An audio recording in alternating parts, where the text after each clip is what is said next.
Today we'll be looking at some important questions that you need to ask your real estate consultant before you go ahead to buy a property in Portharcourt. In case you're meeting me for the first time, my name is Kristas. I'm your Portharcourt Finance Real Estate Consultant. Please do well to subscribe to our channel. Click on the bell notification so you'll be notified when we post new videos, and also do well to give this video a thumbs up. The first question you should ask yourself before you go ahead to buy any property is, who are you buying from? Are you buying from an individual?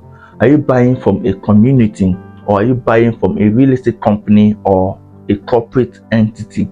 Who are you buying from? That is the first thing you should ask yourself before you buy a property.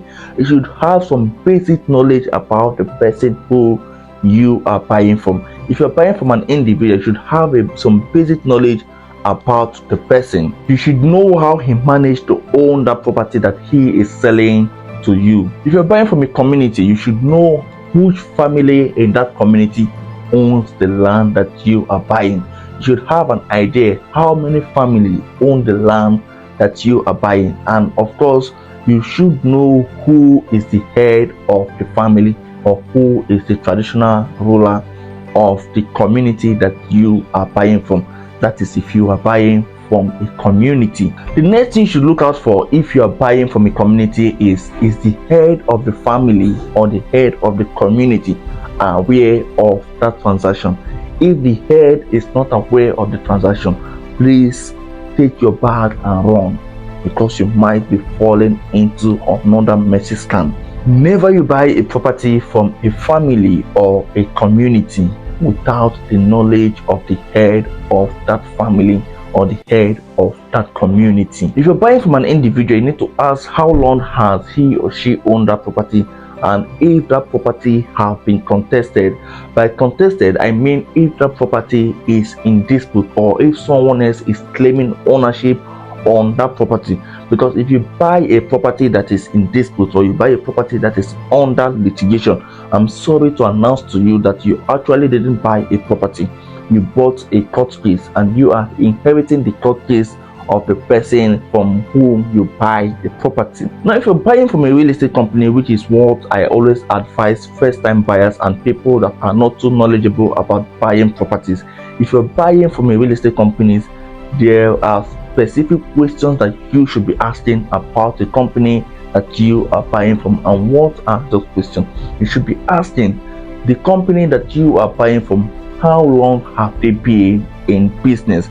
Because the longer they have been in business, less likely they are to fail. Of course, I'm not trying to say that if a company is maybe less than 1 year old, they are going to fail. That is not what I'm trying to say. But then a company that have been long in the business, they have some track record that you can look out for to know if they are going to deliver. The next question you should be asking is, who owns the company and what was he or she doing before he founded that company? Because if the head is sick, the whole body will definitely be sick. Next is if the company is registered with some appropriate bodies like the Corporate Affairs Commission, the Real Estate Development Association of Nigeria, and some other corporate bodies that checkmate the activities of real estate companies. Because if they are registered with these bodies, their activities is going to be checkmated. The next question you need to ask is, what are people saying about this company that you want to buy from?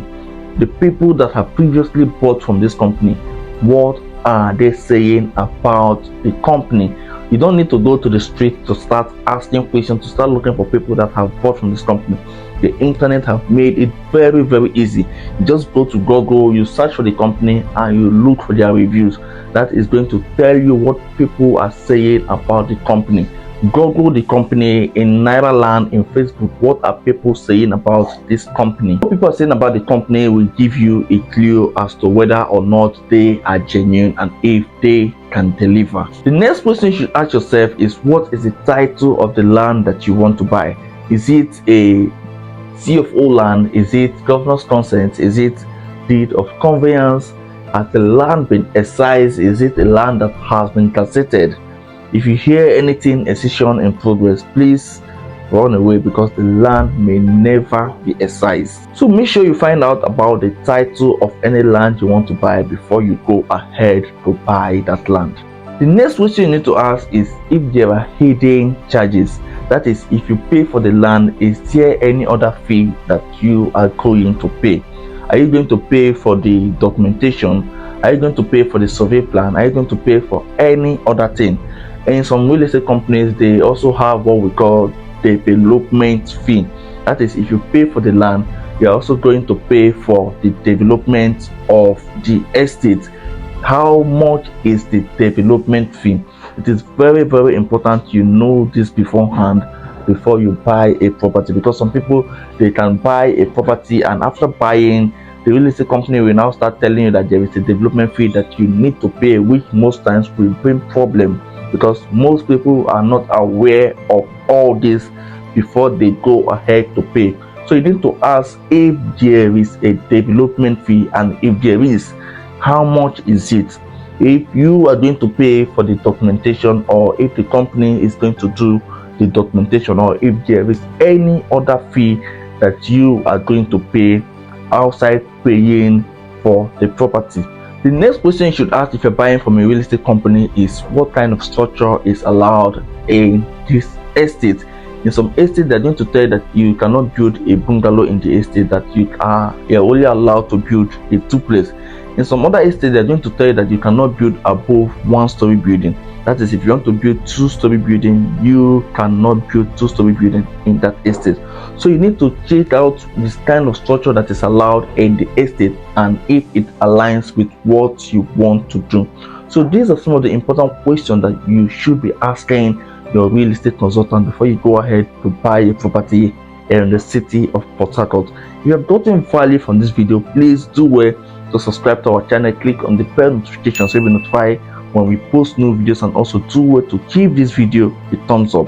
Till I come your way next time, my name is Chris Aseka.